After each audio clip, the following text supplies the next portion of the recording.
ना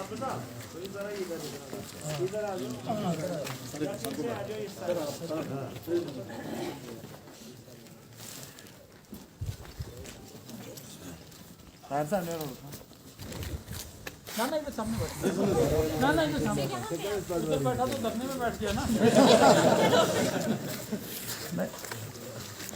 फिर आपने कहना जीसी भी हमारे साथ बैठ गया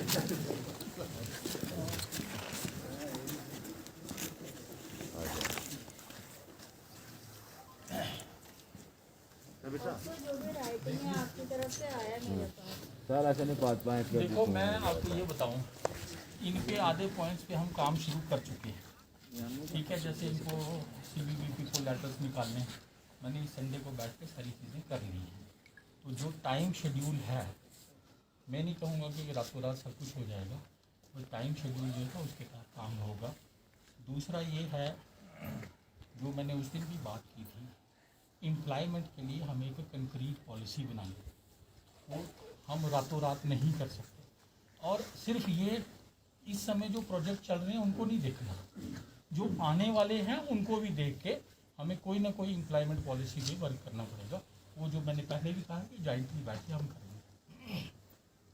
सर अब ये है ना, जैसे आपने 15 डेज मांगे हैं, मतलब इसके लिए एम्प्लॉयमेंट की वो जो पॉलिसी जो आप कह रहे हैं कि देखिए ना, वो 15 डेज में मैंने पहले भी कहा है, ये अपनी प्रोस्पेक्टिव एम्प्लॉयमेंट दें, ठीक है। हम तो अपनी पॉलिसी, फ्यूचर पॉलिसी जिसके लिए मेरे लेवल पे नहीं है, आपको ऊपर भी बात करनी पड़ेगी कि जो पावर प्रोजेक्ट्स को रन करने के लिए जो किश्तवाड़ को प्रेफरेंस दिया जाए, वो आप बात कर सकते हैं, उस पर हम काम करेंगे। और स्किल डेवलपमेंट, सबसे बड़ी बात है कि स्किल डेवलपमेंट की एक, जैसे डिफकॉम साहब ने डायरेक्शन दी है, हमें कंक्रीट पॉलिसी बनानी है और एक्सटर्नल एजेंसी को हायर करके, सिर्फ लैंड लूजर नहीं, लैंड लूजर के बिना भी जो बच्चे हैं जो इस तरफ इंटरेस्टेड हैं, ताकि हम उनका स्किल डेवलप करा के आने वाले टाइम में ये पावर प्रोजेक्ट चलाने के लिए उनको परमानेंटली वो ऑब्जर्व हो पाए, ताकि हमारे डिस्ट्रिक्ट की इम्प्रूवमेंट हो। तो सर जो ये वेजेस का है, जो कि हमने 2018 का जो सीबीबीपी का ऑर्डर उनको दिखाया भी देखिए था, वो, तो उसमें क्या मतलब वो इम्प्लीमेंटेशन मैंने देखिए, वो है ऑर्डर सीबीवीपी के लिए, सीबीवीपी दे रही है। डिवकॉम साहब और एडीजी साहब ने डायरेक्शन दी हैं, वो ऑलरेडी कम्युनिकेट कर दी गई हैं कंपनीज़ को। Let them take a decision within 15 days, हमारे पास आने दो, फिर हम उनसे बात करेंगे। वो ये सर देखिए, अब 21 डेज आज मेरे को हो गए हैं यहाँ पे, अब इतने दिन देने के बाद भी अगर फिर मेरे को ग्राउंड पे कोई रिजल्ट मिलेगा नहीं, तो फिर चलो आप देख लेना, मैं कोई ये कहूँगा कि वो नहीं होगा, ऐसा नहीं है। जो टाइम बाउंड मैनर में जो चीज़ें लिखी गई हैं उस पर काम करेंगे। अगर कोई हर्डल कहीं पे आता है तो वो आपको कम्युनिकेट किया जाएगा और डिस्कस किया जाएगा कैसे रिमूव किया जाए। अब ये तो नहीं, अगर सपोज सिंपल सी बात है, किश्तवाड़ का आपको पता है बर्फबारी ज़्यादा हो जाती है, 4-5 दिन तो वैसे निकल जाते हैं दूसरे कामों में। ये छोटी मोटी हर्डल, माइनर चेंजेस हो सकती हैं। अब अगर हम कहेंगे बिल्कुल फ्लक्चुएट हो जाएगा, वैसा कुछ नहीं। सर मेन तो ये एम्प्लॉयमेंट की जो आप पॉलिसी, मतलब आने वाले जो आपने कहा क्वार्टरली कितना एम्प्लॉयमेंट रहेगा, मेन हमारा है कि एम्प्लॉयमेंट आप क्वार्टरली निकालते, वो जो वहाँ पे एम्प्लॉयज़ जो वहाँ जाके लगेंगे उसकी ट्रांसपेरेंसी हमें वो चाहिए। एक कमेटी बना दी है, मतलब ना जी, कंपनीज को डायरेक्ट कर दिया गया है। डिवकॉम साहब ने भी वो डायरेक्शन उसने दी थी कमेटी, कंपनीज को अपनी कमेटी बनाएंगे। मैंने डिस्ट्रिक्ट में एक कमेटी बना दी है जिसमें दोनों कलेक्टर हमारे, एडीसी, एसीआर, जीएम, सीबीवीपी के जितने भी हैं, प्लस एएलसी, इनकी उस कमेटीज़ को मॉनिटर करने के लिए ऑलरेडी डिवकॉम साहब की डायरेक्शन में मैंने वो कमेटी बना दी है। अगर उसकी ऑर्डर चाहिए तो वो उस कमेटी में चेयरपर्सन, हम उसके डिसीजन अप्राइज करा सकते हैं, बट वो नहीं दिखा सकते हैं, वो कोई परेशानी नहीं। तो इसलिए मेरी यही रिक्वेस्ट उस दिन भी थी, आज भी है, धरने को ख़त्म करो। वैसे भी ये इश्यूज जो हैं काफ़ी डिस्कशन हुई है, इन पर 2-3 बार तो मैंने डिस्कशन की है, और इसमें क्या होगा कि हमें भी मौका मिलेगा काम करने, और ठीक है जहाँ आपकी मदद होगी आपको भी बताएंगे। और जो मेरा मेन मुद्दा जो है वो है एम्प्लॉयमेंट पॉलिसी। ट्रांसपेरेंसी पॉलिसी होगी, ट्रांसपेरेंसी और इस आने वाले वाले के भले के लिए होगा तो सब बाकी लोग जितने आपके साथ एम्प्लॉइज हैं। आपने उस दिन भी रेज किया अगर था, कोई प्रॉब्लम जिस होगी तो कंपनी हम में जो चाहते भी हैं किसी के एम्प्लॉई साथ कोई हैं वो सारे सीबीवीपी की वेबसाइट पे मिलेंगे। मेरे पास तो काफ़ी आएगी, वो भी मैंने चिट्ठी लिख के फॉर्मेट बना के दे दी। जितने कॉन्ट्रैक्टर्स हैं उन सब के लिए सीबीवीपी की वेबसाइट पे ये पोस्ट करेंगे। तो ये नहीं है कोई चीज़ छुपाने वाली बात कोई नहीं है।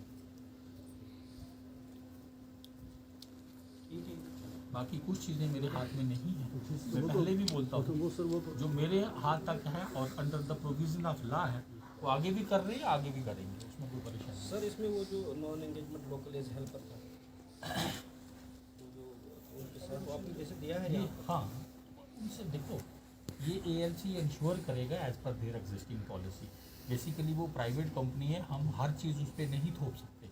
वो देखेंगे, उनको सीबीवीपी को पहले कहा है कि आप एग्जामिन करो, अगर वो अलाउड है तो वो क्यों नहीं लगा रहे वो देखेंगे, वो एएलसी इंश्योर करेगा। देखो जहाँ तक लेबर लॉज की बात है ना, उसकी इम्प्लीमेंटेशन के लिए एएलसी है, लेकिन अब इसमें और भी है कि अब आरएलसी आ गया है, रीजनल लेबर कमिश्नर जो गवर्नमेंट ऑफ इंडिया का है, वो शायद अब टेक ओवर कर रहे हैं। बिकॉज जो मैंने सुना है कि यार ये स्विच ओवर हो रहे हैं गवर्नमेंट ऑफ इंडिया के रेट्स पे। ये हाँ नहीं, ये मुझे बताया गया है कि पॉसिबिलिटी है कि वो शिफ्ट हो जाएंगे, फिर तो उनको सेंट्रल वेजेस मिलेंगे, फिर तो ये इशू ही नहीं रहेगा। आपका एमओयू भी आ गया जो मेरे पास है मुझे देने में क्या परेशानी। ये सर लेटेस्ट, जबकि ये भी 2010 का है। ये कंटिन्यू चलता है, मतलब यही है। उसमें फिर एक्सटेंशन वगैरह एक्सटेंशन होती है, वो आर्डर निकलता है, this will be extended till completion of the project. एक और ऑर्डर क्या है कि काउंटर पेमेंट जो था हाँ वो इनको डायरेक्ट कर दिया है, सेफ्टी सर्टिफिकेट जैसे ये इनसे प्रोक्योर करके आपको दे दिए जाएंगे। क्योंकि मुझे याद है किराए पकड़ों के केस में मैंने खुद करवाया, इनका जियोलॉजिस्ट आया था ये वेरीफाई करने के लिए कि हमें वो जगह एक्वायर करने की जरूरत है या नहीं। सर इनोवेशन वगैरह मार्च में ही रहेगा जब मार्च, देखो इस समय तो काम नहीं होगा। सर वही है ना, देखो पिछली बार भी मैंने किया तो बोला कि बस आप 45 डेज में, वो है मतलब इनका एक इशू था वो। अब बार अगर आप जैसे अब ठीक है इस पे लिखा हुआ है कि मतलब कि मार्च में कंप्लीशन हो जाएगा या अप्रैल में हो जाएगा, फिर ये होगा मार्च भी खत्म हो जाएगा, अप्रैल भी, मई भी, फिर मैं फ़ोन करती रहूँगी, कभी एक जीएम को, कभी पहाड़ी को, कभी किसी को, कभी किसी को। पहाड़ी वो ने सारी गड़बड़ी तो पहाड़ी ने की है ना। मतलब वो चीज़ और अब पहाड़ी नहीं के होनी लिए मैंने चाहिए कहा सर। है एमडी को कि इसको निकालो। वो मेरे सामने बात हुई है डीजी साहब की और एमडी साहब की मेरे सामने बात मैंने कहा कि इसको निकालो। क्योंकि ये सर बार बार अब देखो मैं मतलब मेरा एक ही है कि अब मतलब 5 साल मुझे भी दिए गए, मैंने भी कुछ और इश्यूज को भी देखना है। अब सिर्फ मैं हर चीज़ के लिए अब मतलब धरने पे तो नहीं ना बैठ सकती, मतलब थोड़ा एडमिनिस्ट्रेशन को भी देखना है कि अगर कोई इश्यूज हम रेस कर रहे हैं तो कम से कम उनको सॉर्ट आउट किया जाए। क्यों हमें फिर हमेशा ऐसा कि हमें सड़कों पे आना पड़ता है हर चीज़ के लिए। और तो हमें सर कुछ नहीं, ये जो चीज़ थी एम्प्लॉयमेंट की, ये हम इसलिए मांग रहे थे क्योंकि हम, मेरे को भी 1 साल हो गया, मुझे जो लगा कि यहाँ पे जो एम्प्लॉयमेंट है उसमें ट्रांसपेरेंसी नहीं है। मतलब बच्चे लग रहे हैं यहीं के, मैं वो नहीं कह रही हूँ, अच्छी बात है, बट ये ट्रांसपेरेंसी, जो बच्चा नहीं लग रहा है कम से कम उसको तो पता चले कि मेरे में ये प्रॉब्लम थी, शायद मैं तभी नहीं जा पाया। जैसे कि अब इंजीनियरिंग की लिस्ट निकली है, आधे बच्चे कह रहे हैं कि पिक एंड चूज हुआ है। अब जो अब वो बच्चा जो सिलेक्ट हो गया वो तो कह रहा मैं मेरिट पे आया, बट जो नहीं हुआ वो तो कह रहा पिक एंड। तो ट्रांसपेरेंसी अगर हो तो वो दोनों कैटेगरी सेटिस्फाई रहेंगी अपनी जगह। देखो जो लिस्ट मैंने भी लिस्ट देखी है, उससे पहले मैंने कोई उसमें नहीं देखा, मैंने भी व्हाट्सएप पे लिस्ट देखी है, मेरिट के हिसाब से मार्क्स दिए गए, ठीक है। अब देखो होता क्या है, अब कितनी नौकरियां लगती हैं, जो बच्चा सिलेक्ट हो जाता है वो कहता है मैं मेरिट पे आया हूँ, जो नहीं होता वो कहता है धांधली हुई है। This is quite obvious. But हमें ये देखना है कि जो 50 बच्चे भी अगर आए हैं वो ट्रेनिंग करेंगे तो वो किश्तवाड़ के हैं ना, बाहर का कोई नहीं है ना। पैरामीटर फिक्स हो ना, अगर मतलब एक जगह मेरिट हो, कहीं एक्सपीरियंस हो, 2-4 चीजें क्लब करके ये इसका मुद्दा डिफरेंट है। इसमें ये था, मैंने ही इंसिस्ट किया था कि जो अनएम्प्लॉयड इंजीनियर हैं जिनको कोई एक्सपीरियंस नहीं है, फ्रेशर्स हैं, उनको एटलीस्ट अप्रेंटिस कोर्स देके 1 साल के लिए ट्रेन किया जाए ताकि वो आने वाले प्रोजेक्टों में काम कर सकें। ये कोई वैकेंसी नहीं थी इनके, फिर मैंने सोचा नहीं 20 क्यों कराने, हम ज़्यादा कराते हैं। मैंने इनको कहा 50 की लिस्ट निकालो, पहले इनको 20 करने दो, फिर आहिस्ता आहिस्ता सबको मैं ऑब्जर्व करवा लूँगा, ताकि ये ट्रेंड हो जाएं और आने वाले प्रोजेक्ट्स में काम कर सकें। ये कोई वैकेंसी नहीं थी इनके पास, ये हमारी एडमिनिस्ट्रेशन की। कई बच्चे कह रहे हैं ना कि हमें मतलब हमारा मेरिट हाई था या एक कुछ रिक्वेस्ट और है सर, वो जो परसों वहाँ पे बेंगलुरु में वो थोड़ा बहुत कुछ हुआ है ना, उसके अगेंस्ट ओपन FIR लगी, मतलब विदाउट कोई नाम उसमें शायद किसी का नहीं है, आसिफ का नाम है। एक FIR लगी है सर। अब उसमें थोड़ा आपसे रिक्वेस्ट है कि कल को वो क्योंकि सर वो ओपन है, किसी और को ना उसमें डाल दे बेफजूल में, तो इसलिए क्योंकि वहाँ पे लोगों ने इतना को, मैं तभी स्पेशली यहाँ से वहाँ गई कि लोग कोई प्रॉब्लम ना क्रिएट नहीं, उसमें वायलेंस तो कुछ भी नहीं था, even FIR के ऐसी लगे, violence वायलेंस कुछ भी नहीं था सर।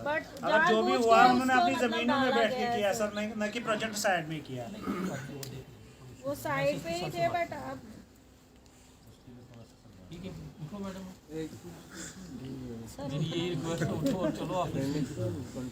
सर अब यही है कि आने चाहे मेरे वाले पास, दिनों में अब ये चाहे मेरे प्रॉब्लम पास नहीं नहीं, होनी चाहे मेरे पास भी नहीं है, जहाँ आपने नहीं पिला सर, दी, यहीं पे दिलाएंगे, वैसी बात नहीं है। ये सीधी बात है।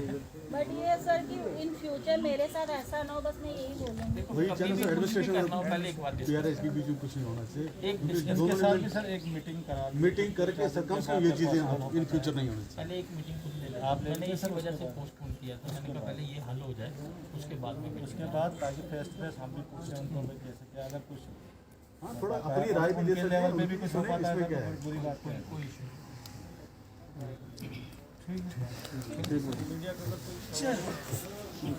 अब आप धरना उठा रही हैं कि अभी कंटिन्यू है? नहीं, अब हम उसमें बोलें। मैम फाइनल डिसीजन क्या लिया गया आपकी तरफ से? अब क्या फाइनल डिसीजन हम एडमिनिस्ट्रेशन से भरोसा करके उठ रहे हैं। उन्होंने हमें टाइम पीरियड दिया है, उस टाइम पीरियड में अगर ये जितनी भी हमने अभी यहाँ पर डिस्कशन की ये सॉर्ट आउट हो जाते हैं मसले, तो हमें कोई परेशानी, क्योंकि मेन जो हमारा इशू था डैट इज़ एम्प्लॉयमेंट। और अगर एम्प्लॉयमेंट पे हमें ये जो टाइम पीरियड फिक्स करके दिया, इसमें अगर हमें आने वाले दिनों में सब ठीक लगता है तो फिर बिल्कुल ठीक है, अगर नहीं तो मतलब आप चाहती थी कि जो कंपनीज है और आपके बीच एक एग्रीमेंट हो जिसकी जमानत जो है वो डिस्ट्रिक्ट एडमिनिस्ट्रेशन रहे, तो उसका क्या होगा? वैसा भी हम चाह रहे हैं कि अगर कंपनीज के साथ भी हमारा एक एग्रीमेंट हो DC साहब के अंदर, क्योंकि उसमें क्या रहेगा, उनको भी रहेगा कि हमारे ऊपर भी कोई चेक है, क्योंकि जो ये प्राइवेट कंपनीज है ये अपने ही हिसाब से काम करना चाहती हैं, बट यहाँ पे वो करें, हम उसमें वो कोई नहीं, बट ये है कि जो वो काम करे कम से कम हमें भी पता चले कि हो क्या रहा है अंदर। तो वो इस चीज़ वो के डिमांड लिए- आज भी इंटैक्ट है? नहीं, वो तो है, अब देखेंगे हम क्या रहेगा आने वाले दिनों में, हम कैसे इस पे काम करेंगे। बट ये है कि जितनी भी हमारी डिमांड्स है, जैसे वेजेस का हमारा था, एम्प्लॉयमेंट का था, काउंटर पेमेंट थी, रिनोवेशन थी लोगों की, और पेमेंट का भी बहुत सारा मसला था, तो उस पर जो टाइम पीरियड फिक्स किया गया है, उसी टाइम पीरियड में अगर हमारे ये सारे इश्यूज सॉल्व हो जाते हैं तो मुझे लगता है हमारे और डिस्ट्रिक्ट एडमिनिस्ट्रेशन के बीच में कभी कोई प्रॉब्लम्स आएंगे ही नहीं, अगर एडमिनिस्ट्रेशन भी इसी तरह काम करेगी जो इन्होंने यहाँ पे लिखा है। नहीं तो अगर सिर्फ ये कागजी कार्रवाई ही रह जाएगी तो मुझे फिर अफसोस के साथ कहना पड़ रहा है, इन फ्यूचर फिर ऐसा फिर से शायद हो सकता है अगर ये काम जो है टाइम पीरियड में ना हुए तो कंपनी से क्या अपील करेंगी? और आप मैं लोगों से? कंपनी से सिर्फ इतनी ही अपील करूंगी, देखिए जो काम आप कर रहे हैं आपको करना है, क्योंकि आपको लाया गया है यहाँ पे, बट सिर्फ मैं इतना चाह रही हूँ कि जो एम्प्लॉयमेंट है वो सबसे पहले जो है यहाँ किश्तवाड़ डिस्ट्रिक्ट के जो बच्चे हैं उनको मिलनी चाहिए, रादर देन कि आप बाहर से लाएं वो चीज़। और हमें ट्रांसपेरेंसी चाहिए, आप कैसे रिक्रूट कर रहे हैं, क्या मतलब किस लिहाज से रिक्रूटमेंट कर रहे हैं, उस चीज़ की ट्रांसपेरेंसी चाहिए और कुछ नहीं। Thank you. Thank you.